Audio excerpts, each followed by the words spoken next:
जय हिंद, वंदे मातरम। दोस्तों अभी आप सभी लोगों का मैं स्वागत करता हूं। व्यस्तता के कारण और कुछ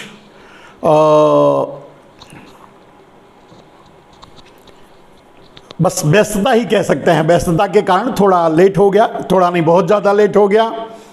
लेकिन एक दिन मतलब सोमवार को अपने दूसरे प्लेटफॉर्म से आपके बीच आता हूं और मंगलवार को अपने इस एनआरआई टीवी के माध्यम से अब इस प्लेटफॉर्म से आप लोगों के बीच अपने विचारों को लेकर आता हूं। दोस्तों आज फिर एक बार आप लोगों के साथ जुड़ चुका हूं।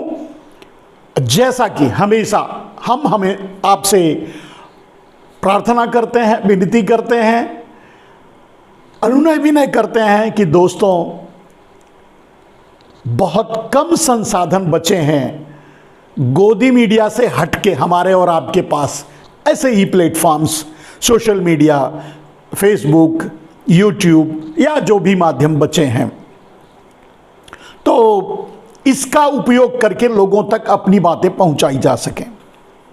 आज भी ऐसी ही कुछ खास बातें थी जिसे आप लोगों से शेयर करना है, आप लोगों तक पहुंचाना है दोस्तों, जिसके लिए हम आपके बीच हाजिर हो गए हैं। और हमेशा जैसे फिर परसों, कल नहीं परसों एक बार फिर, तो एक दिन छोड़ करके एक दिन, जैसे आज अगर आपसे सीधे मुलाकात हो रही है तो परसों फिर होगी, आपसे सीधे मुलाकात होती रहेगी। आज की मुलाकात, आज की बात क्या है दोस्तों? आपने सोशल मीडिया और गोदी मीडिया के द्वारा बहुत बढ़ा चढ़ाकर इस बात को कहा जा रहा है और सबके सामने परोसा जा रहा है, रखा जा रहा है। आप जानते हैं गौतम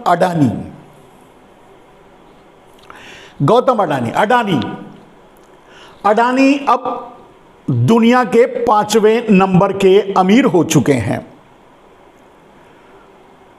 भारत के अडानी दुनिया के 5वें नंबर के अमीर हो चुके हैं, यानी दुनिया में उनका स्थान अमीरी में 5वें स्थान पर पहुंच चुका है। ठीक उसी भारत में, आपके ही भारत में, और गौतम अडानी वहीं के हैं। और दुर्भाग्य से मैं हमेशा कहता हूं कि वो सूडो प्राइम मिनिस्टर हैं। ये उसी देश की बात है जहां से गौतम अडानी है।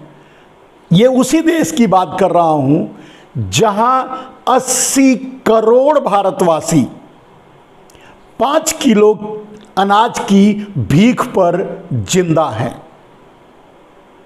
ये मैं नहीं कह रहा हूं, ये तो मोदी जी आपसे कहते हैं अपने लाइव में, अपने मन की बात में, और फिर चुनाव के मैदान में, चुनाव के प्लेटफॉर्म से, हर जगह से कहते हैं कि 5 किलो की भीख और उनका नमक आप खा रहे हैं, और उस नमक और 5 किलो के अनाज की भीख के बदले आपका फर्ज बनता है उनको वोट देना। तो आप वोट दे भी रहे हैं, जैसा कि सरकार अभी बनती ही जा रही है, आप देख रहे हैं। तो कहने का अर्थ यह है मेरे दोस्त, जो मैं आपसे कहना चाहता हूं, यही आज का टैगलाइन है कि 80 करोड़ भारतवासी 5 किलो अनाज के भीख पर जिंदा हैं, सरकारी भीख पर जिंदा हैं।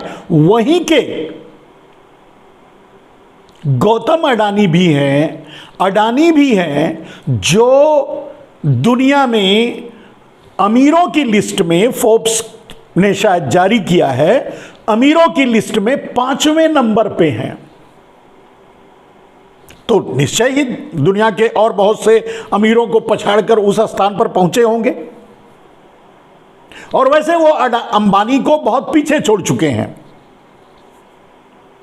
तो चलिए आप भी खुशी मनाइए, आप भी खुश हो लीजिए, तालियां बजा लीजिए। और अगर आपकी 5 किलो अनाज में से थोड़ा बचा वचा हो तो उसको दुकान पर बेच करके और लड्डू वगैरह भी ले लीजिए, आपस में लड्डू भी बांटकर खा लीजिए। खुशी मनाने का तो यही साधन है और यही तरीका है, तो आप भी खुशी मनाइए, लड्डू बांटिए। 5 किलो अनाज आपको मिल ही रहा है और अब उतना तो खा नहीं जाते होंगे 5 किलो अनाज, तो मतलब आप भी एक न एक दिन 5 किलो अनाज के जरिए, आप भले ही 80 करोड़ में आते हैं, 5 किलो अनाज की भीख लेते हैं, लेकिन एक न एक दिन आप भी अमीर हो जाएंगे, आप भी गौतम अडानी को पीछे छोड़ देंगे। तो लाइन में लगे रहिए मेरे दोस्त। आप मेरी बात को बहुत अच्छी तरह समझ रहे होंगे मैं क्या कहना चाहता हूं। यह दोहरा मापदंड है और यही दो भारत है।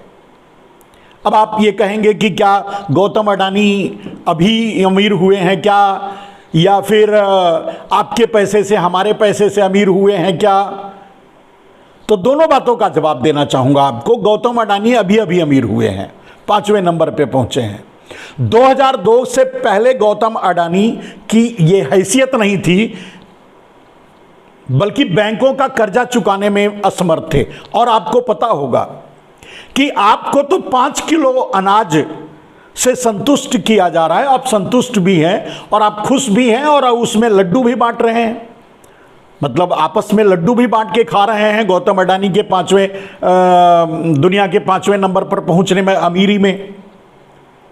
लेकिन अगर आपका यह सवाल है कि क्या अभी अभी गौतम अडानी बने हैं, तो हां, 2002 यानी जब नरेंद्र मोदी मुख्यमंत्री बने थे गुजरात के, उसके बाद से ही गौतम अडानी का उदय हुआ है और उसके बाद से ही गौतम अडानी की पूरा एम्पायर खड़ा हुआ है, जिसको मैं कहता हूं, आप मानते या नहीं मानते मैं नहीं कहता कि आप मान लीजिए, कि सारी की सारी गौतम अडानी की प्रॉपर्टी या गौतम अडानी का एम्पायर जो है नरेंद्र मोदी की बेनामी संपत्ति है। अब इसे आप आज मानिए ना मानिए, अब आपकी मर्जी है, मेरा मानना यही है। और ऐसे बहुत से हैं, बहुत से भगवा दलाल हैं, रामदेव हैं, रविशंकर हैं, ये और राम रहीम हैं, सारे मतलब जो फांदेबाज हैं, धोखेबाज हैं, फ्रॉड हैं, ये सब के सब का उदय 2002 के बाद हुआ है। और इनके पास 2002 के, आशाराम जी भी उसी में आते हैं, तो 2002 के बाद ही इनके पास अकूत धन और अकूत संपत्ति आई है। डेफिनेटली वो नरेंद्र मोदी की देन है। तो ऐसी बहुत सी बेनामी संपत्तियां हैं नरेंद्र मोदी की, यह अलग बात है, उस पर बात आज नहीं करेंगे, कभी और। आज जो बात करेंगे, आज जो आपके सामने दोस्तों रखने की कोशिश करेंगे, वो है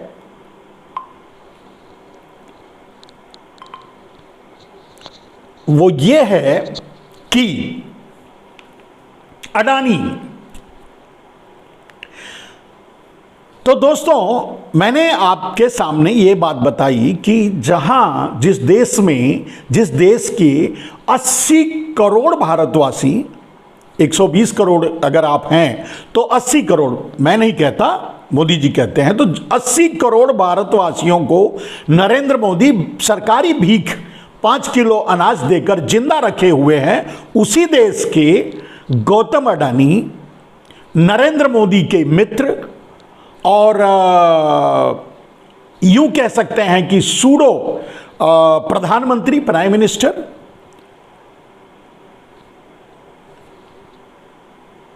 दुनिया के 5वें नंबर के अमीर हैं। अब आप खुश हों या ना हो, आप खुशी मनाएं या ना मनाएं, ये आप पर मैं छोड़ता हूं। वैसे लड्डू 5 किलो अनाज, अगर मैंने कहा कि 5 किलो अनाज से अगर कोई थोड़ा बहुत बचे तो बेच करके उससे लड्डू खरीद लीजिएगा और आपस में बांट लीजिएगा। मेरे दोस्त, सबसे बड़ी बात जो मैं कहना चाहता हूं ये है, और इसी की संरचना की गई है और इसी तरह के भारत को बनाने का प्रयास जारी है। मेरे दोस्त, देश का प्रधानमंत्री इस बारे में चर्चा होने ही नहीं देता कि देश के कितने लोग बेरोजगार हो गए। 2 करोड़ लोग हर साल बेरोजगार हुए हैं और इस 8 सालों में 16 करोड़ लोग बेरोजगार हो गए हैं। और जो बेरोजगार, जो आने वाली पीढ़ी जो ग्रेजुएशन करके निकली है या जो सामने आगे बढ़े हुए हैं, जिनको रोजगार चाहिए, वो तो बढ़े ही बढ़े हैं। 16 करोड़ लोगों का तो रोजगार नरेंद्र मोदी ने ले लिया, खत्म कर दिया। और भारत भूखमरी में आप जानते हैं किस स्थान पे पहुंच चुका है।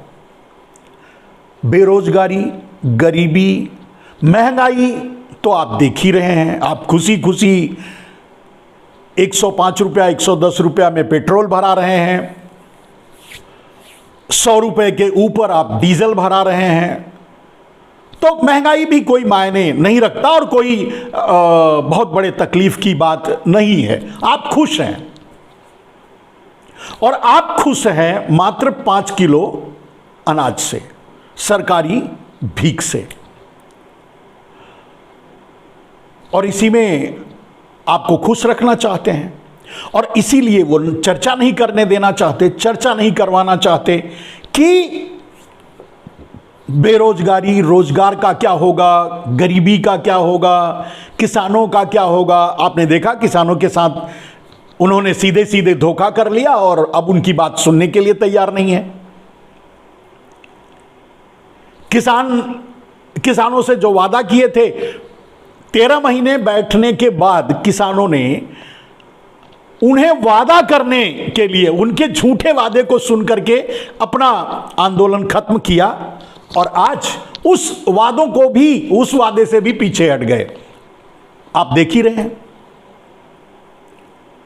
खैर, नरेंद्र मोदी तो जब से प्रधानमंत्री बने हैं तब से उनके लिए वादा ऐसे ही है जैसे वो अपना ड्रेस बदलते हैं। मतलब ये कह सकते हैं कि हर रोज नरेंद्र मोदी 4 से 5 ड्रेस बदल लेते होंगे। 8 साल से प्रधानमंत्री हैं तो हर रोज 4 से 5 वादे भी कर लेते होंगे, और हर रोज 4 से 5 वादे दूसरे रोज भूल जाते होंगे। जैसे पहले दिन का ड्रेस बदल लेते हैं और भूल जाते हैं। आपको जानकारी होगी, आप उनको फॉलो करते होंगे, देखते होंगे। कभी आपने उनको कभी पहले पहना हुआ कोई ड्रेस, मैंने तो नहीं देखा उनका शूट, कभी एक दिन पहना हुआ शूट दूसरे दिन कभी भी साल 2 साल में भी देखा हो, देखने को तो नहीं मिला है। आप अगर नोटिस करते हो तो ठीक है। खैर, अमीरी की तो मिसाल हैं खुद नरेंद्र मोदी, और उसका मतलब देश के पैसे का सदुपयोग कर रहे हैं। लेकिन अब जो मैं आपको बताना चाहता हूं मेरे दोस्त, कि गौतम अडानी दुनिया के 5वें नंबर के अमीर हैं, और ये उन्हीं के पैसे से अमीर हैं। आप याद रखिए, आप इस बात को लिख करके रख लीजिए, और यही सच है। आप जब समझने की कोशिश करेंगे, जब आप सर्वे करेंगे, जब आप जानना चाहेंगे, तो आपके सामने यही तथ्य आएगा। वो अगर अडानी दुनिया के 5वें नंबर के अमीर हैं, तो ये उन्हीं के पैसे से अमीर हैं जो 80 करोड़ भारतवासी 5 किलो भीख में अनाज लेकर जिंदा हैं। आप सोचेंगे ऐसा कैसे हो सकता है? एक तरफ तो जो 5 किलो अनाज पर जिंदा है और 5 किलो अनाज भीख में ले रहा है, उसके पैसे से अडानी कैसे 5वें नंबर के अमीर बन सकते हैं या हो सकते हैं? मेरे दोस्त, सच यही है। आपका पैसा जो आप बैंकों में रखते हैं, ये तो नहीं रखते, अडानी और अंबानी तो बैंकों में पैसा नहीं रखते।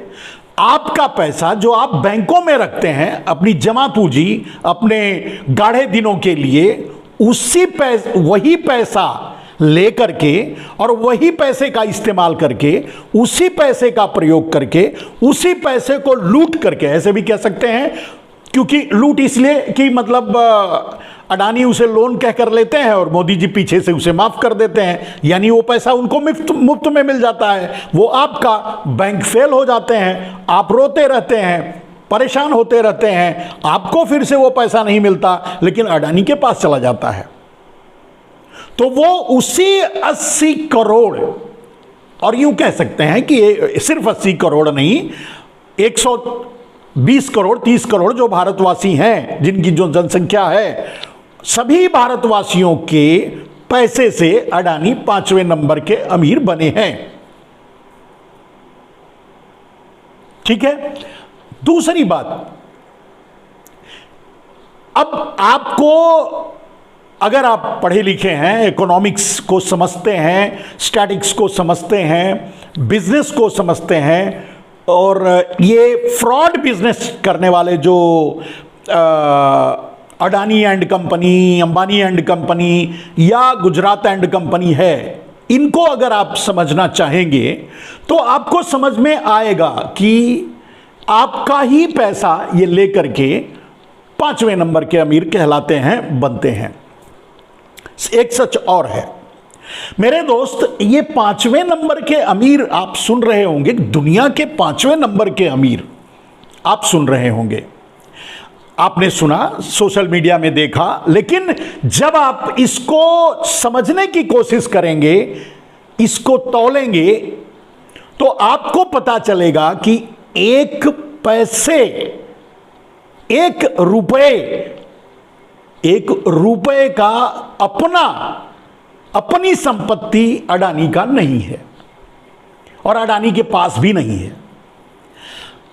मैं समझता हूं भारत में कोई आदमी, कोई व्यक्ति अगर रोड पे भीख मांग रहा होगा तो उसके पास भी थोड़ी बहुत जमा पूंजी होगी। आप ध्यान से सुनिए इस बात को। अगर और इसको मैं आपको साबित कर दूंगा, आपके आसपास किसी भिखारी से पूछना तो वो भी 1000, 2000, 4000 या 2-5000 या 200-500 बैंक में भी रखा हो सकता है, जनधन योजना के तहत, जिसे जबरदस्ती मोदी जी बैंक में रखवा लिए। मेरे दोस्त, एक भिखारी के पास अपना कुछ न कुछ जरूर होगा, इसे मैं चैलेंज करके साबित कर सकता हूं, और किसी भी इकोनॉमिक्स और अर्थशास्त्री से मैं चैलेंज कर सकता हूं कि वो उन्हें मैं ये साबित करके बता सकता हूं कि एक भिखारी के पास अपनी कोई संपत्ति हो सकती है। 10 रुपया होगा, 20 रुपया होगा, 50 रुपया होगा, 100 रुपया होगा, 1000-2000 होगा, 1,00,000-2 लाख होगा। आपने देखा भिखारी के मरने के बाद उसके झोली से या उसके घर से निकलता है पैसा, लेकिन अडानी का अपना 1 रुपया भी नहीं है। वो सारा का सारा पैसा आपका, इस देश का, आम आदमी का, गरीब का, बेरोजगार का, किसान का, पूरे देशवासी का है। उनका 1 पैसा भी नहीं है। वो 1 पैसे के इंडिविजुअल मालिक नहीं है। यही सच है मेरे दोस्त। किसी दिन मैं आपको तथ्यों के आधार पे, तथ्यों के साथ, प्रमाण के साथ आपके सामने इसे मैं साबित करूंगा। आज वैसे बहुत ज़्यादा लेट हो चुका है। मैं इसे अगर साबित करने की कोशिश करूंगा तो कम से कम आधा घंटा 1 घंटा लग जाएगा, लेकिन ये जो है, जो मैंने कहा, ये सत्य है और यही सत्य है। अब आप कहेंगे कि तो फिर अडानी मतलब दुनिया के 5वें नंबर के अमीर कैसे कहला रहे हैं, कैसे हो रहे हैं, कैसे माने जा रहे हैं, ये आप पूछ सकते हैं। मेरे दोस्त, वो सब कुछ आपके पैसे से, क्योंकि मैंने कहा कि अडानी, अंबानी या कोई व्यापारी या कोई बिजनेसमैन अपना पैसा बैंक में नहीं रखता। क्यों नहीं रखता? अब इसको समझिए कि वो बैंकों से पैसा लेकर के इन्वेस्ट करता है, कंपनी खड़ी करता है, फैक्ट्री खड़ी करता है, उद्योग लगाता है। कहीं आपका ही पैसा बैंकों से पैसा लेकर के वो अपना धंधा खड़ा करता है, उद्योग खड़ा करता है, फैक्ट्री लगाता है, रोड बनाता है, चाहे जो भी करता है, रेल खरीदता है, एयरपोर्ट खरीदता है, जो भी वो बैंकों से पैसा लेके करता है, उसका अपना कुछ नहीं होता। ठीक है, तो बैंकों का पैसा अगर आपका है, जब अडानी बैंकों से पैसा ले रहा है और आप पैसा जमा कर रहे हो, तो वर्चुअली मालिक तो आप ही हो, पैसा तो सिर्फ आप ही जमा कर रहे हो, अडानी तो ले रहा है। एक बात ये क्लियर कि मतलब जब अडानी बैंकों से पैसा लेकर के खड़ा करता है कोई इंस्टीट्यूशन या कोई कंपनी या कोई फैक्ट्री या कुछ खरीदता है, एयरपोर्ट खरीदता है और पोर्ट खरीदता है, वो सब का सब बैंकों का पैसा होता है और बैंकों में पैसा आपका होता है। अब उस बैंकों में जो पैसा रखता है वो भिखारी भी रखता है, गरीब भी रखता है, मजदूर भी रखता है, किसान भी रखता है, हर आदमी रखता है, अडानी नहीं रखता। अब बैंक का कोई भी स्टेटमेंट और जब वो बैंकों से पैसा ले ही रहा है तो रखेगा क्यों? और जानते हैं आप, लाखों लाख करोड़ रुपया उसको छूट भी देते रहते हैं नरेंद्र मोदी, माने फ्री कर देते हैं, भाई लिया नहीं दिया तो चलो कोई बात नहीं और दूसरा ले लो।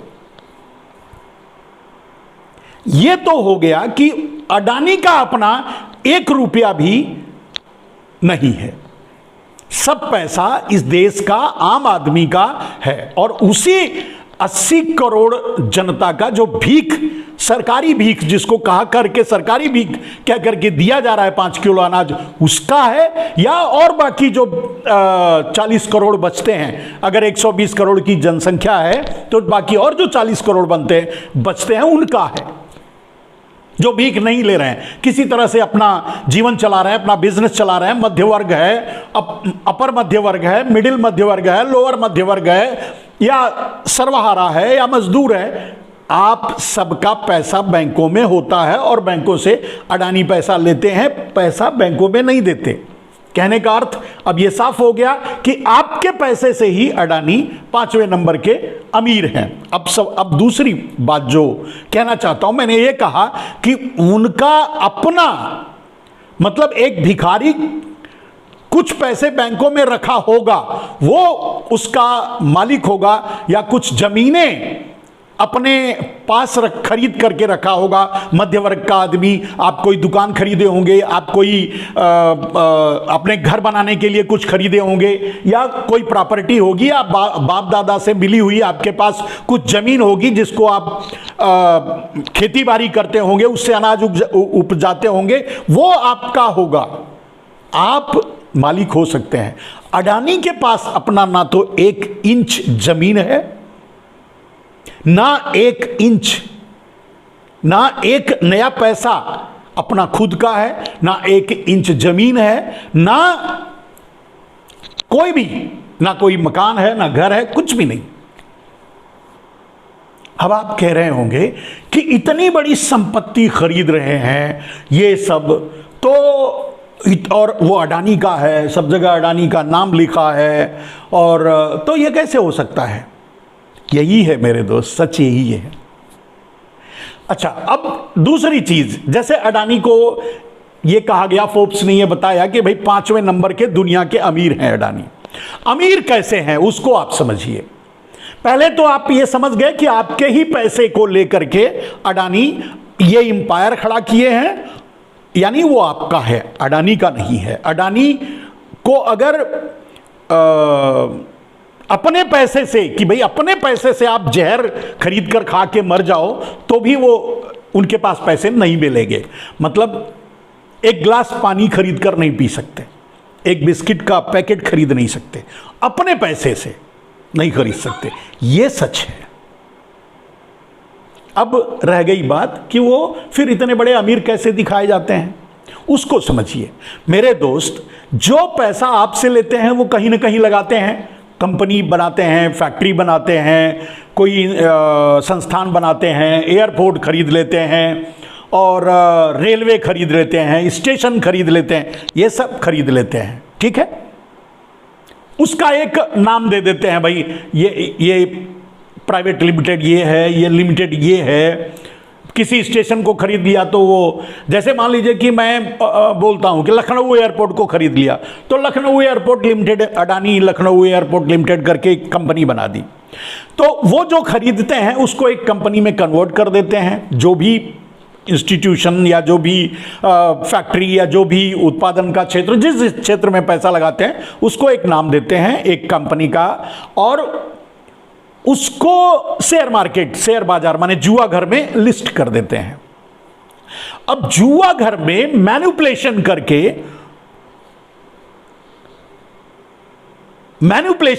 ध्यान से सुनिएगा, यह मैनिपुलेशन होता है। मैनिपुलेशन करके उसे, जैसे मान लीजिए कि 10 रुपए का शेयर है, अब मान लीजिए लखनऊ एयरपोर्ट उन्होंने खरीद लिया, लखनऊ एयरपोर्ट लिमिटेड के नाम से कंपनी बना दी। अब लखनऊ एयरपोर्ट लिमिटेड की कंपनी जो है वो सेबी में लिस्ट हो गई, शेयर बाजार में आ गई। वो 10 रुपए पर शेयर के नाम के हिसाब से उन्होंने शेयर को लॉन्च किया। फिर उसे मैनिपुलेशन करके 10 रुपए की जगह उसको 1000 तक पहुंचा देते हैं। लखनऊ एयरपोर्ट वही है, वो इतना कुछ नहीं कमा रहा है कि उसकी वैल्यू इतनी बढ़ गई है, ऐसा कुछ भी नहीं है, ये मैनिपुलेशन है। तो मैनिपुलेशन करके जब उसको 1000 रुपए का एक शेयर कर देते हैं तो 10 रुपए का 1000, यानी उनकी उस शेयर की वैल्यू 10 रुपए से 1000 हो गई। अब वो 1000 रुपए का शेयर जो है बैंक को दे देते हैं, और बैंक भी 20-25% कम देता है। तो 1000 का शेयर अगर बैंक में दिया तो 750 रुपया ले लेते हैं, यानी 10 रुपए के सामान का 750 रुपया बैंक से ले लिया। यही मैनिपुलेशन होता है जो उद्योगपति अडानी अंबानी या ऐसे बिजनेसमैन यही करते हैं, और इसी से आपको फिर वो दिखाने लगते हैं। मान लीजिए अभी दुनिया के 5वें नंबर के अमीर अडानी हैं, ये मान लीजिए, लेकिन अगर अडानी को ये कहा जाए या अडानी को ये नोटिस जारी कर दिया जाए कि भाई जितना पैसा बैंक का आपने लिया है वो पैसा वापस कर दीजिए,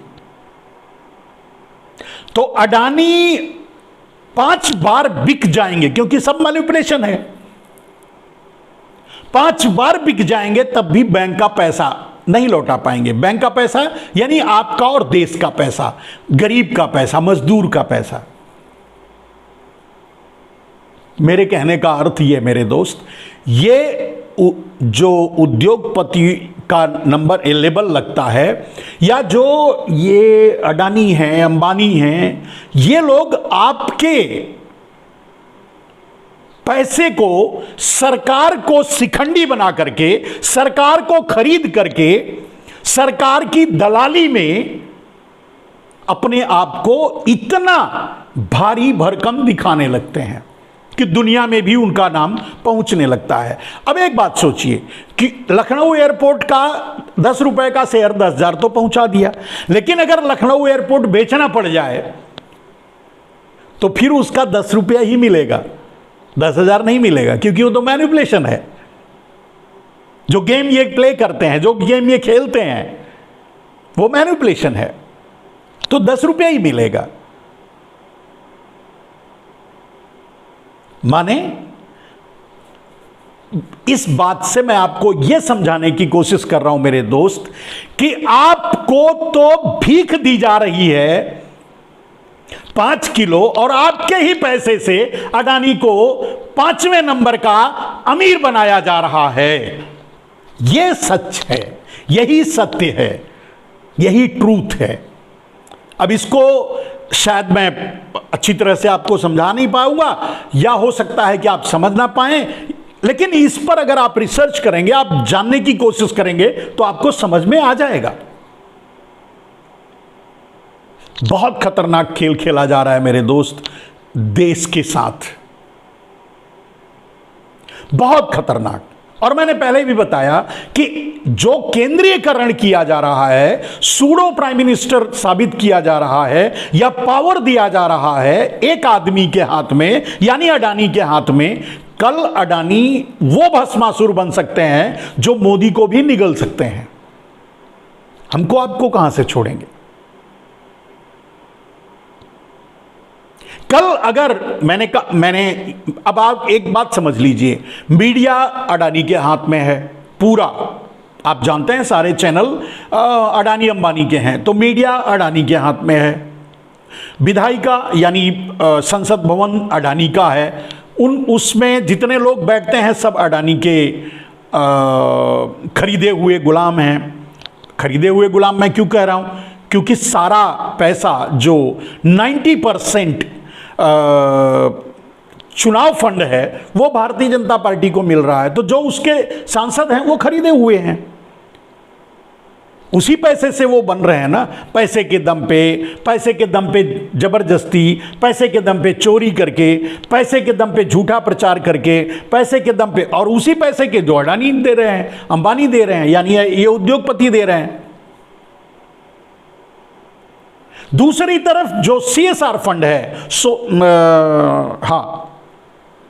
कॉर्पोरेट सोशल रिस्पॉन्सिबिलिटी फंड, तो वो फंड है, उसको ये दलाल टाइप की कंपनियों को दिया जा रहा है, जैसे रामदेव को हुआ और रविशंकर को हुआ, राम रहीम को हुआ और RSS को हुआ। ऐसी कंपनियों को दिया जा रहा है, ऐसे लोगों को दिया जा रहा है। यानी सब कुछ जो जा रहा है उनको जा रहा है, और पैसा जो है सब वो आपका है, और आपको 5 किलो का भीख दिया जा रहा है। मेरे दोस्त, मैंने आपको आपके सामने रखा, लेकिन ये आपकी बौद्धिक क्षमता पे निर्भर है कि आप इसको समझ पाते हैं। अगर आपको अभी नहीं समझ में आ रहा है तो इसको सर्च कीजिए, स्टडी कीजिए, आपस में डिस्कस कीजिए, लोगों तक पहुंचाइए। मैंने तो कहा कि मैं चैलेंज करता हूं कि दुनिया का, भारत का नहीं, दुनिया का कोई भी अर्थशास्त्री मुझसे डिबेट कर सकता है, और मैं साबित करूंगा कि अडानी की वैल्यू एक नए पैसे की भी नहीं है। मतलब भारत का एक भिखारी सेविंग्स के लिए अपने पास कुछ न कुछ बैंकों में रखा हो सकता है, लेकिन अडानी का और अंबानी का 1 रुपया भी बैंकों में नहीं मिलेगा। और जिस दिन इस सत्य को आप समझने लगोगे, उस दिन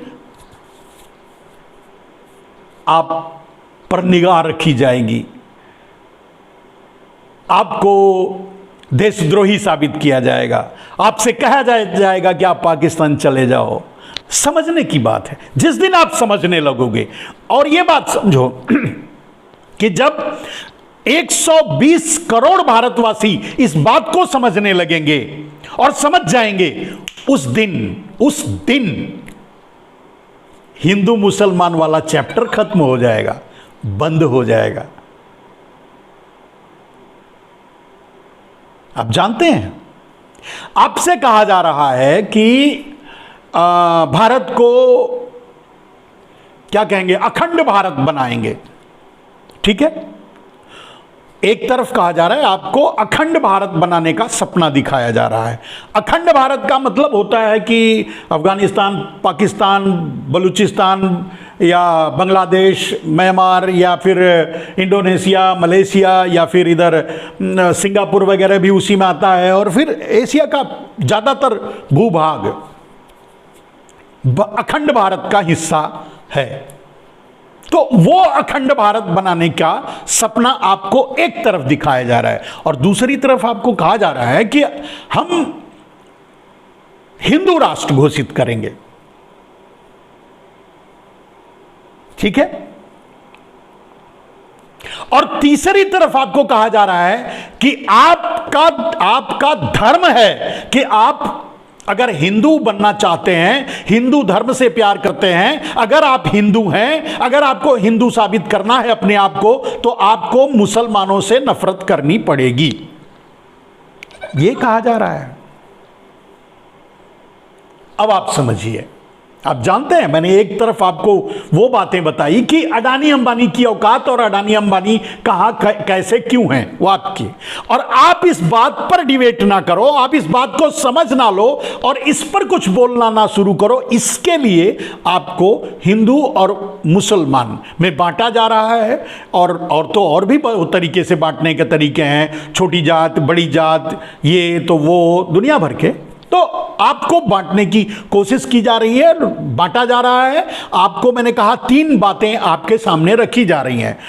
आपका धर्म, अगर आप धर्मवादी हैं, धर्म आपका है, अगर आप समझते हैं कि आप धर्म, आपके पास कोई धर्म है, आप हिंदू हैं, तो आपको हिंदू बनने के लिए, हिंदू धर्म का होने के लिए, हिंदू साबित करने के लिए आपको 3 चीज माननी पड़ेगी। एक,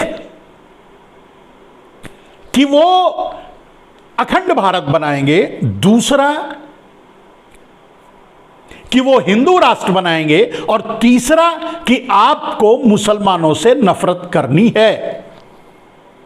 ठीक है? और जब आप समझने की कोशिश करेंगे तो ये तीनों बातें अलग अलग दिशा में जाती हैं। पहली बात, पहला सवाल, पहली बात, अखंड भारत बनाने की बात ये कहते हैं, तो अखंड भारत का मैंने नक्शा बता दिया। आप भी आरएसएस द्वारा जारी किया हुआ नक्शा, वैदिक नक्शा जो भी देख लीजिए, जिसमें इंडोनेशिया, वो क्या कहते हैं, अफगानिस्तान वगैरह सब एक में दिखाया गया है कि भाई यहां तक सब भारत था। अभी आप किसी हिंदू धर्म के ठेकेदार को बोलते हुए सुनेंगे तो आप सुनेंगे कि वहां कौरव का वहां था और ये वहां था, वो ये इस तरफ उनको सुने होंगे, सुन लीजिए और उसको ध्यान से सुनिए। फिर अब मेरा सवाल ये है मेरे दोस्त कि जब ये कह रहे हैं कि अखंड भारत बनाएंगे, तो अखंड भारत कितना बड़ा होगा? और अगर अखंड भारत अफगानिस्तान तक होगा तो मुगल और मुसलमान तो अफगानिस्तान और मतलब उसी क्षेत्र से आए थे। अब एक तरफ वो ये कह रहे हैं कि अखंड भारत बनाकर अफगानिस्तान तक का भारत का वर्चस्व कायम करेंगे, दूसरी तरफ ये कह रहे हैं आपसे कि हिंदू राष्ट्र घोषित करेंगे। क्या ये दोनों संभव है? आप बताइए। चलिए, अब आप हिंदू राष्ट्र घोषित करेंगे तो क्या पाकिस्तान जब अखंड भारत का हिस्सा हो जाएगा, अफगानिस्तान अखंड भारत का हिस्सा हो जाएगा, बांग्लादेश अखंड भारत का हिस्सा हो जाएगा, म्यांमार और वगैरह वगैरह, नेपाल, श्रीलंका, तो क्या यहां से मुसलमानों को निकाल दिया जाएगा, मार दिया जाएगा, खत्म कर दिया, क्या किया जाएगा बताइए आप? कि तब भी बस यही कहा जाएगा कि नहीं, बस आप नफरत करते रहिए, हम इनको तो निकालेंगे नहीं, क्योंकि क्या मतलब, क्या विजन क्या है, क्या बताना चाहते हैं आपको? अखंड भारत की कल्पना तो आपके, सपने तो आपको दिखा दिए, नक्शा भी आपके हाथ में थमा दिया, लेकिन अखंड भारत मतलब अफगानिस्तान उनको चाहिए, वो भारत का हिस्सा है, लेकिन अफगानियों को नहीं चाहिए। और अगर अफगानियों को अपना ये मान लेते हैं तब तो बात ही खत्म हो जाती। तब आप मुसलमान से या इस्लाम से या मुगल से क्यों नफरत करेंगे, क्योंकि वो तो वहीं के थे। यानी अगर अफगानिस्तान हमारा था या मतलब अगर वो सारे क्षेत्र जो अखंड भारत के नक्शे में दिखाया जा रहा है, अगर वो अपना था, अगर भारत का था, ये सच है, था, ये सच है, ये मैं भी मानता हूं, था, तो अपना था, तो जो आए आक्रांता बनकर या जिनको विलन के रूप में प्रस्तुत किया जा रहा है, थे भी विलन, ऐसा नहीं कहता कि वो गलत नहीं किए होंगे, गलत किए होंगे तो क्या हिंदू राजा गलत नहीं किए थे? तो वो तो फिर अपने हुए। भाई एक बात बताओ, अगर कहते हो कि पाकिस्तान हमारा है, हमारे अखंड भारत का, नेपाल हमारा है, हमारे अखंड भारत का हिस्सा है, तो नेपाल में बसने वाले नेपाली क्या हैं? वो भी तो वही हैं। या बांग्लादेश में बसने वाले मुसलमान क्या हैं? या पाकिस्तान में बसने वाले मुसलमान कौन है? वो भी तो अपने ही हो गए। अगर पाकिस्तान आपका हिस्सा है, आपके अखंड भारत का हिस्सा है, तो फिर पाकिस्तान भी तो अपना ही है। मैं ये कहना चाहता हूं मेरे दोस्त, ये आपको छल रहे हैं, आपसे धोखा कर रहे हैं, ये आपको बरगला रहे हैं, और दूसरी तरफ ये कहते हैं कि आप को मुसलमानों से नफरत करनी पड़ेगी। क्यों भाई? आप तो कहते हो कि अखंड भारत ये सब था, मैं भी मानता हूं। जब वो सारे भूभाग अखंड भारत का हिस्सा थे तो वहां के रहने वाले उस समय के वो भी अखंड भारतीय ही थे ना, कि वो भारतीय नहीं थे? और जब वो भारतीय थे तो भारत के किसी हिस्से पर उन्होंने राज किया तो गलत क्या है बताइए आप? किस हिसाब से गलत राज किया हो सकता है? उनकी नीतियों की आलोचना की जा सकती है, वो गलत काम किए हो सकते हैं, वो दुर्व्यवहारी हो सकते हैं, दुराचारी हो सकते हैं, उस पर बात की जा सकती है, लेकिन वो नहीं थे हमारे। ये तो नहीं कह सकते आप ना, क्योंकि आप उस जमीन पे दावा ठोक रहे हैं अखंड भारत के जरिए।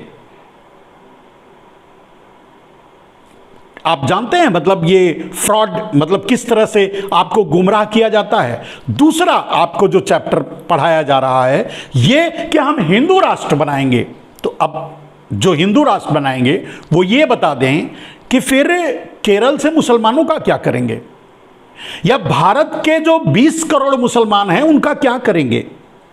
चलिए यहां तक तो छोड़ दीजिए, अभी जो भारत का हिस्सा है उस पर अगर हम सवाल ना भी उठाएं तो ठीक है, Myanmar, Sri Lanka, Nepal, Pakistan, Bangladesh, Afghanistan, Malaysia, Indonesia, इन सब में रहने वाले मुसलमानों का आप क्या करेंगे?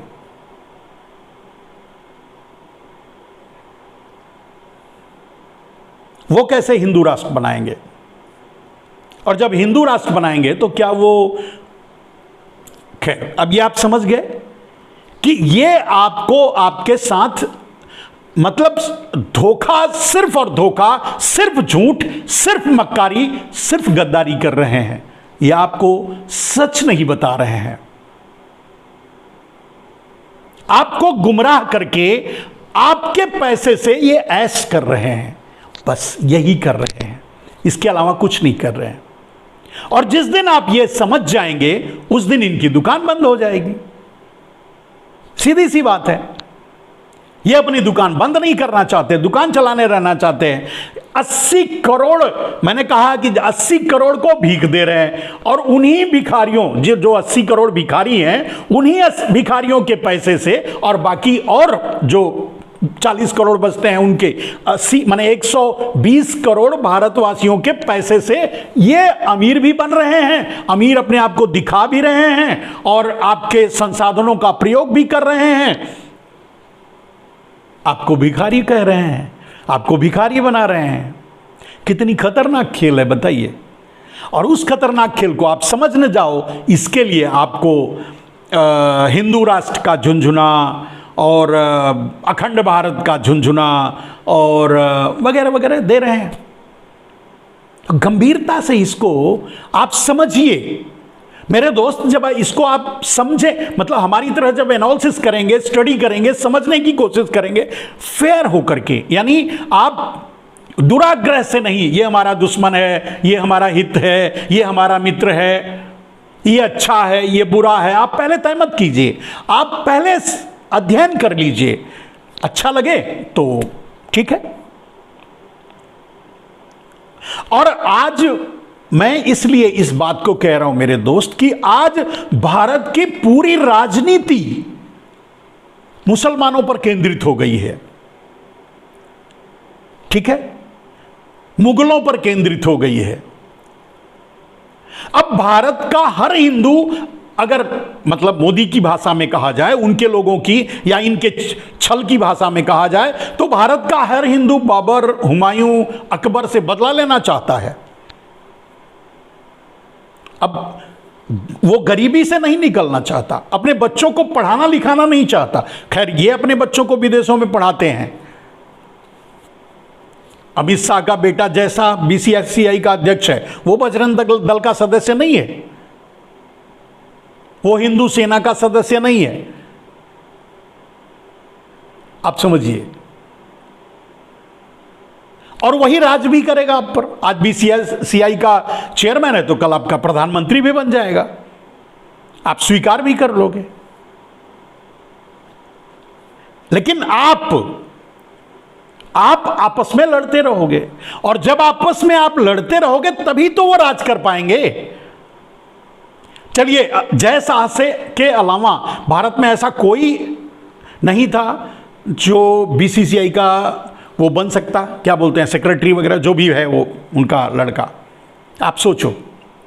लेकिन आपके हाथों में तो तलवारें, बंदूकें, तमंचे, लाठियां दे करके आपको दंगे में उतारा जा रहा है, और अपने बेटे को बीसीसीआई का चेयरमैन बनाया जा रहा है। आपको बना दे, मुझे खुशी होगी। और एक बात बताओ, जब आप बीसीसीआई का चेयरमैन बन जाओगे या बीसीसीआई का एक छोटा सा क्लर्क भी बन जाओगे, चलिए वो उनका बेटा सेक्रेटरी है, कोई बात नहीं, आपको क्लर्क ही बना दें, तो आप जब क्लर्क हो जाओगे तब आओगे चलाने के लिए लाठी, झंडा उठाने आओगे? नहीं ना। आपको बेरोजगार भी इसीलिए किया गया है कि आपसे लाठी चलवाई जाए, आपको दंगे में उतारा जाए, आपको दंगाई बनाया जाए।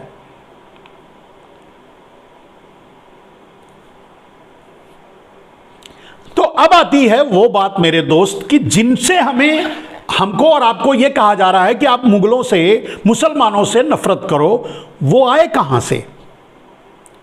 ये तो आप भी जानते हो कि जो जितने भी एशिया में मुसलमान हैं वो सबके सब हिंदू थे, सबके सब हिंदू। मैं कह रहा हूं बिल्कुल सही बात है मेरे दोस्त। इस्लाम का प्रादुर्भाव भी हिंदुओं से ही हुआ है, हिंदू ने ही इस्लाम बनाया है। अब एक बात बताओ, आप कहते हो कि आपका इतिहास बहुत पुराना है, 2 करोड़ साल का है। जब 2 करोड़ साल की आपकी प्रस्तुति है, आप व्यापार बिजनेस करते थे, आप अच्छे थे, आप समृद्ध थे 2 करोड़ साल, तो इस्लाम का इतिहास तो 2000 साल का है। और इसका क्या कहते हैं, क्रिश्चियनिटी का इतिहास या दूसरे धर्मों का इतिहास, चाहे जो भी हो, जैन, बौद्ध, ये वो, सबका ये 2000 के अंदर ही आता है। तो उसके पहले सब हिंदू थे, तो फिर लड़ने के लिए किससे कहा जा रहा है? और एक चीज और मैं आपको बता दूं, फिर आपको मैं एक क्लिप आपको सुनने के लिए दे रहा हूं, आप सुनिए। वो उसको मैं ऑथेंटिकेट नहीं करता, उसे सरकार खुद ऑथेंटिकेट करे, समझने की कोशिश करे, देश को बताने की कोशिश करे कि चलिए अगर हम मुगल से नफरत करते हैं, मुसलमानों से, तो वो आए कब और कहां के थे? ये तो आपको जानने का हक है। और जब आपको ये लगेगा कि नहीं यार ये तो हमारे के ही बीच के हैं, तो फिर आप नफरत छोड़ दोगे। मेरे दोस्त, चलिए मैं आपको एक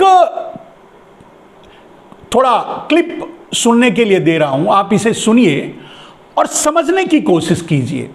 ये जो भाई आपके सामने ये प्रस्तुत करेंगे, बोलेंगे, मैं इनको नहीं जानता, लेकिन ये क्लिप्स मिली। मैं भी अध्ययन करता हूं इतिहास के बारे में, इसीलिए मैंने आपके सामने रखा। ये किसी और ने कहा है, बताया है, लेकिन मैं भी, क्योंकि मैं इतिहास का विद्यार्थी रहा हूं, इतिहास के बारे में जानने की कोशिश करता हूं, तो इसे आप सुन करके बताइए, सुनिए और समझिए। समझ करके अब आप फिर बताइए कि आपको मुसलमानों से नफरत करनी चाहिए? 5 किलो अनाज, 5 किलो भीख के बदले आपके पैसे से वो राज करें, अय्यासी करें, दुनिया का नंबर 1 अमीर हो जाएं, वर्चुअली, झूठ हो जाएं, और आप जो है अपने बच्चों को दंगाई बनाओ। तो इस क्लिप को सुनिए आप। कहिए कि भारत में इस्लाम आक्रांताओं के साथ आया, ये तथ्य झुटलाया नहीं जा सकता। ये लाइन है भागवत साहब की। तो भागवत साहब को मैं करेक्ट कर दूं कि इतिहास का ज्ञान बढ़ा लेना चाहिए। जो बचपन से शाखाओं के बाद में, विकिर के बाद में होने वाली चकल्लस से जो ज्ञान आपको मिला है उससे आगे बढ़ें, थोड़ा सा अपने ज्ञान को विस्तृत करें। और मेरा सुझाव है कि थोड़ा वक्त निकालकर, महाराष्ट्र से गुजरात बहुत दूर नहीं है, उनको गुजरात चले जाना चाहिए। और वो बड़ा आसान रास्ता मैं आपको बता रहा हूँ, भावनगर है गुजरात में, वहां पे घोंघा है, वहां पे एक ये मस्जिद मैं आपको दिखा रहा हूँ स्क्रीन पे, ये मस्जिद देख आनी चाहिए। ये मस्जिद हिंदुस्तान के इतिहास की बहुत महत्वपूर्ण मस्जिद है। और ये जब आप आक्रांताओं के आने की बात कहते हैं, महमूद गजनवी के आने की बात कहते हैं, तो उसके आने से भी 300-400 साल पहले से ये मस्जिद खड़ी है। ये मस्जिद उस जमाने से इस भारत की धरती पर है, हमारे भारत की धरती पर है, जब मोहम्मद साहब जिंदा थे। ये उस समय की मस्जिद है। आपको अगर 7वीं शताब्दी के शुरू में ये बनी थी, इस दुनिया की उन गिनी चुनी मस्जिदों में से एक है जिसका रुख यरूशलेम की तरफ है। ये काबा की तरफ देख के नहीं बनाई गई है। यहाँ अगर नमाज पढ़ेगा आदमी तो उसका रुख यरूशलेम की तरफ होगा, क्योंकि उस दौर पे जो नमाज पढ़ी जाती थी उसमें काबा की तरफ रुख नहीं होता था, बैतुल मुकद्दस रुख इसको कहा जाता है। और वो जाके फिलिस्तीन के अंदर एक जगह पे ये रुख होता था और वहां पे यरूशलेम में ये रुख करके पढ़ी जाती थी। यानी मोहम्मद साहब के जमाने में जब काबा में नमाज पढ़ी जाती थी, उससे भी पहले मोहम्मद साहब जब मौजूद थे भारत में, गुजरात में ये मस्जिद मौजूद थी। और मैं आपसे निवेदन करूंगा भागवत साहब, कृपया इस मस्जिद को दिखाएं, थोड़ा इतिहास का ज्ञान दुरुस्त होगा। आप बहुत कार्बन डेटिंग कराते हैं, इसकी भी करा लें, उससे और भी ज्ञान दुरुस्त होगा। और भगवान के लिए इस मस्जिद की आप हालत देखिए, दशा देखिए। ये भारत के इतिहास की धरोहर है। दुनिया में इस्लाम बाहर, अरब देशों से बाहर अगर कहीं पे आया तो भारत में सबसे पहले आया था। और जो शुरू में मस्जिदें बनी थी उन्हीं में से एक ये है, तो ये बड़ी निशानी है। तो मैं आपको गुजरात में ही नहीं रोकूंगा क्योंकि वीडियो लंबा हो जाएगा, मैं और आगे लेके चलता हूँ। चलिए भागवत साहब, केरल चलते हैं। केरल में मैं आपको लेके चलता हूँ। उसी दौर, उसी 7वीं शताब्दी में आपको एक और मस्जिद मिलेगी जिसको कहते हैं प्राचीन मस्जिद है, और इसका नाम है, केरल के कोंडगलूर तालुका है, कोंडगलूर तालुका, वहां के मेथला गांव में ये मस्जिद आज भी है। इसका नाम है चेरामन जुमा मस्जिद। इस मस्जिद को बड़ी अच्छे से वहां मेंटेन किया गया है, लोगों ने इसका ख्याल रखा है। ये गुजरात में नहीं है, गुजरात में मेंटेन नहीं हो रही है, केरल में हो रही है। ये मस्जिद भी उससे भी पुरानी है, उसी दौर की मस्जिद है। और इस मस्जिद को 629 सन 629 में, आज सन 2100 है, इसे 629 में इसको बनाया गया था। और ये उससे 300-400 साल पहले बनी थी। ये दोनों मस्जिदें, एक और मैं आगे बताऊंगा, ये वही 5-7-10 साल के अंदर में बनी है। और इस सभी मस्जिद को बनाने वाले लोग आक्रांता नहीं थे। इसको बनाने वाले अरब के बहुत सारे व्यापारी थे जो उन दिनों आया करते थे। वो गुजरात में आए, गुजरात में उनके साथ में बहुत सारे लोग आए, उन्होंने धर्म का प्रचार किया, मस्जिदें बनी। वो केरल में आए, वहां पे मस्जिद बनी। केरल में तो वहां के एक राजा को लेकर बहुत सारी किंवदंतियां हैं जिनका मैं जिक्र करना नहीं चाहूंगा, क्योंकि किंवदंतियां इतिहास नहीं होती हैं, वो आपके पास में किंवदंतियां हैं, उनको आप इतिहास बनाइए। मुरब्बा डालिए, मुरब्बा मुगलों के साथ आया था, वैसे भाई बता दूं। अचार डालिए, अचार भी मुगलों के साथ आया था। पजामे में गठान बांध लीजिए बोलूंगा तो वो भी नहीं बोल सकता, क्योंकि वो वहीं से आया था। ये देश सांस्कृतिक समृद्धि से बढ़ा हुआ देश है और उसमें पूरी दुनिया की जो श्रेष्ठ जितनी भी संस्कृतियां हैं उनका निचोड़ यहाँ पे है। डेफिनेटली हिंदू संस्कृति बहुत विराट है। डेफिनेटली हमारा साइंस का इतिहास निश्चित ही बहुत पुराना है, बेहतरीन है, शानदार है। हमारे यहाँ एक से एक अच्छे वैज्ञानिक हुए हैं, सुश्रुत हुए हैं, चरक हुए हैं।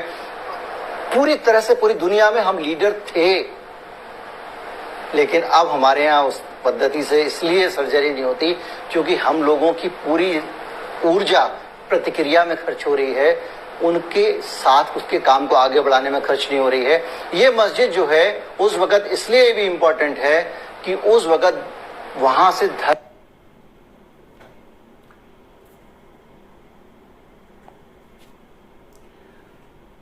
दोस्तों, इस वीडियो को आपके सामने लाने का, आपके बस सिर्फ एनालिसिस के लिए, मैं इसे ऑथेंटिकेट नहीं करता, लेकिन ये तो सामने है, फिर सरकार देख सकती है कि वहाँ की सच्चाई क्या है, केरल में जो बताया गया तो उसकी सच्चाई क्या है।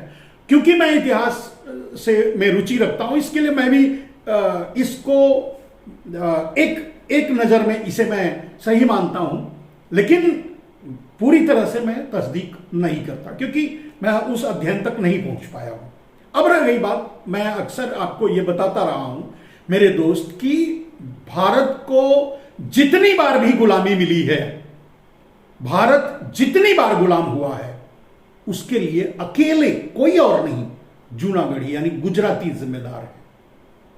यह सच है, यह आज भी उतना ही सच है। और ये मैं किसी प्रदेश के लोगों को, किसी उनको इस बात को कहने के लिए या किसी को गलत साबित करने के लिए मैं नहीं कह रहा हूं, लेकिन ऐतिहासिक रूप से तथ्य यही है। और इसलिए मैं कह रहा हूं, इसको भी आप समझिए, क्योंकि व्यापार हमेशा से व्यापार करने में गुजराती आगे रहे हैं, गुजराती विदेश जाते रहे हैं, गुजराती विदेशों से व्यापार में संलग्न रहे हैं। तो वो जाते थे, उनके साथ आते थे, आना जाना था, सब कुछ था। तो कहने का मतलब अगर मुगल आए तो पहली बात, अगर हम अखंड भारत की बात करते हैं तो वो भारत के ही किसी एक हिस्से के थे। दूसरी बात कि ऐसा नहीं है कि मतलब सबके सब आक्रांता थे, और ऐसा भी नहीं है कि सब लूटने आए थे या लुटेरे थे, लूटने के लिए, चढ़ाई करके लूटने के लिए। डेफिनेटली आप समझ सकते हैं। एक छोटी सा उदाहरण देता हूं आपको। आपके घर में चोरी होती है तो आप यही कहते हैं मेरे दोस्त की बिना सरैया चोरी नहीं होती, यही कहते हैं ना। तो कोई ना कोई भारत का, जो आज भारत का हिस्सा है उसमें से, और खास करके जूनागढ़, गुजरात वगैरह जो हिस्सा आता है जहां के लोग पहले से ही व्यापारी हैं, वो अगर कहीं इन्वॉल्व होंगे तो होंगे। और अगर इतिहास को बारीकी से अध्ययन किया जाए और सामने रखा जाए तो यह तो सच साबित हो जाता है कि सारी गुलामी, जितनी बार भी भारत जिन जिन लोगों के कारण गुलाम हुआ है, उनके गेटवे ऑफ अगर कोई था, गेटवे था, तो वो गुजरात था। और उनके सहयोगी अगर कोई थे तो वो गुजराती थे। अच्छा, इस वीडियो से भी वही प्रमाणित होता है। वहां मस्जिद का मिलना, तो आप समझ सकते हैं कि मैं क्या कहना चाहता हूं। मेरे दोस्त, देश आपका है, हम रहे ना रहें, कोई रहे ना रहे, आज मोदी हैं, नहीं रहेंगे, कल अडानी हैं, वो भी नहीं रहेंगे, ऐसा ही चलता जाएगा। लेकिन एक बात समझिए, जब आप एक बार गुलाम बन जाएंगे, गुलाम हो जाएंगे, आजाद कराना बहुत मुश्किल होगा। और अब आप गुलामी की ओर बढ़ रहे हैं।